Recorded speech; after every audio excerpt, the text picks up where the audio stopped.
কর্মীদের বিনা কোনো কেস থাকা সত্ত্বেও এবং যে কেসের কোনো ভ্যালু নেই, কোর্টের অর্ডার না থাকা সত্ত্বেও তাদের দিনে দুপুরে চুরি, ডাকাতি, ধর্ষণ, গাঁজা, এই সমস্ত নানা রকম বাজে বাজে কেস দিয়ে, যার সাথে কেসের কোনো সম্পর্কই নেই, তাদের লকআপে ঢুকিয়ে দেওয়া হচ্ছে, ঘর বাড়ি জ্বালিয়ে দেওয়া হচ্ছে। অনেক সাধারণ মানুষ ঘর ছাড়া, অনেক তৃণমূল কংগ্রেসের কর্মীরা ঘর ছাড়া।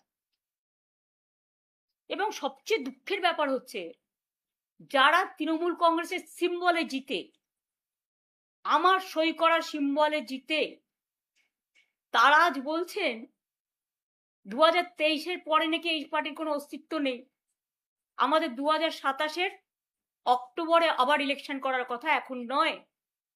কারণ এটা 22 সালের সিদ্ধান্ত, ওয়ার্কিং আমাদের প্লেনারি সেশনে কনস্টিটিউশন সংশোধন করে কনস্টিটিউশনে এটা বলা আছে, পার্টির কনস্টিটিউশনে।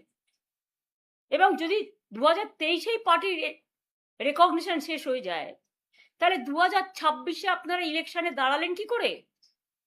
সিম্বলটা তো আমি দিয়েছিলাম, অল ইন্ডিয়া তৃণমূল কংগ্রেসের চেয়ারম্যান হিসেবে জোড়াফুল সিম্বলটা, এবং পার্টির নামটা তো আমি দিয়েছিলাম, সই করেছিলাম। আপনাদের নামগুলো আমার অফিস থেকে গেছে সই করা অবস্থায়, এবি ফর্ম জমা হয়েছে, ইলেকশন কমিশন অ্যাকসেপ্ট করেছে, তবেই না দলের প্রার্থী হয়েছেন।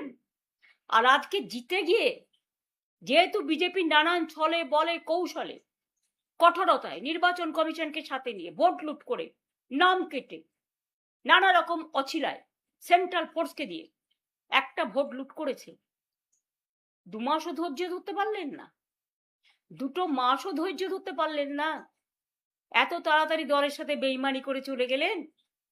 আর বেইমানি করারও তো একটা সীমা থাকা উচিত। পার্টির সাথে বেইমানি না করে, যে পার্টিটা আপনাদের কাছে জন্মদাত্রী মা, আপনারা তো সরাসরি বিজেপি করছেন। এখন বিজেপি করবেন আর তৃণমূল বলবেন, এটা তো হতে পারে না, কারণ তৃণমূল কংগ্রেসের আদর্শ বিজেপি বিরোধী। মনে রাখবেন, আমাদের একটা আদর্শ আছে, আমাদের একটা নীতি আছে। আপনারা যারা বেইমানরা, গদ্দাররা, বিজেপির কাঁধে কাঁধ মিলিয়ে তাদের কথা মতো চলছেন, বিজেপি স্পন্সর যারা, তারা আমি বলবো, যদি সাহস থাকে, বুকের পাটা থাকে, যান গিয়ে বিজেপিতে গিয়ে জয়েন করুন, আমাদের কোনো আপত্তি নেই। তবুও বুঝবো আপনারা বিজেপিতে চলে গেছেন।